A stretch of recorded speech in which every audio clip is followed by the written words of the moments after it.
Во првата година од владењето на ВМРО ДПМНЕ, Македонија увезе повеќе струја отколку во 3 години претходно заедно. Гледаме целосен распад на енергетскиот систем поради неспособноста на Божиновска. Новото раководство на ЕСАМА потроши 1 милијарда денари повеќе, а трошоците на предпријатието се зголемени за дополнителни 400 милиони денари. Тоа значи поскапа струја која на крајот ја плаќаат граѓаните од својот сопствен джеп.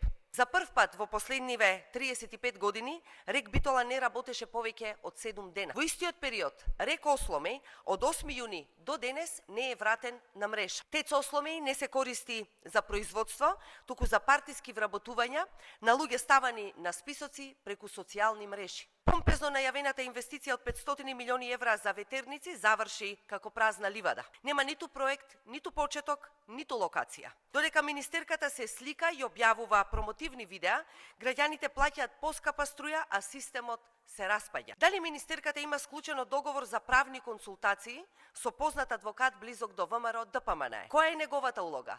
Советничка или посредничка? Очекуваме одговори, а за ова повеќе информации ќе изнесеме и во следниот период.